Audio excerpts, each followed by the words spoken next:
एक बार एक बूढ़ी माँ को उसके बेटे ने एक वृद्ध आश्रम में ले जाकर छोड़ा। इस माँ का यही इकलौता बेटा था जिसके लिए इस माँ ने जीवन भर संघर्ष किया। इस बेटे के लिए वो सब कुछ किया जो एक माँ को करना चाहिए या माँ कर सकती है, और आज भी अपने बेटे को किसी भी तरह की परेशानी न हो इसलिए आश्रम में रहने के लिए भी तैयार हो गई।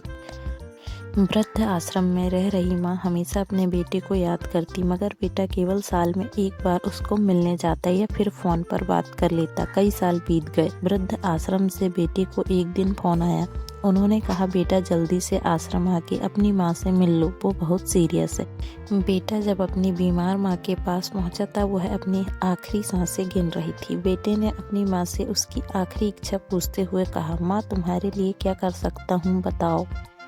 माँ ने कहा, बेटा इस आश्रम में गर्मी और मच्छर बहुत ज़्यादा है, यहाँ पर कुछ पंखे लगवा देना। फ्रिज न होने की वजह से यहाँ पर हम बूढ़ों को कई बार भूखे पेट ही सोना पड़ता है, क्योंकि किसी ने दिया हुआ खाना खराब होने से नहीं बचा पाते।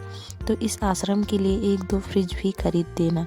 बेटे ने अपनी माँ की सारी बात सुनी और अपनी माँ से पूछा, आप इतने साल यहाँ पर निकाल दिए पर आपने कभी भी यह बातें मुझसे नहीं कही, और जब अब आपके पास टाइम नहीं बचा है तब आप यह सब कह रही हैं, ऐसा क्यों? माँ ने बेटे को जवाब देते हुए कहा, बेटा मैंने गर्मी, भूख और पीड़ा सहन कर ली, लेकिन मुझे पता है जब तेरे बच्चे तुझे यहाँ पर लाकर छोड़ जाएंगे जब तू यह सहन नहीं कर पाएगा, इसलिए तेरी सुविधा के लिए मैं तुझे यह सब लगाने के लिए कह रही हूँ। सीख। ये आखिरी लाइनें किसी भी बेटा या बेटी की आंखें खोलने के लिए सक्षम है। इतिहास हमेशा अपने आप को दोहराता है। अगर आप चाहते हैं कि आपके साथ अच्छा व्यवहार हो तो आपको भी दूसरों के साथ वैसा व्यवहार करना पड़ेगा।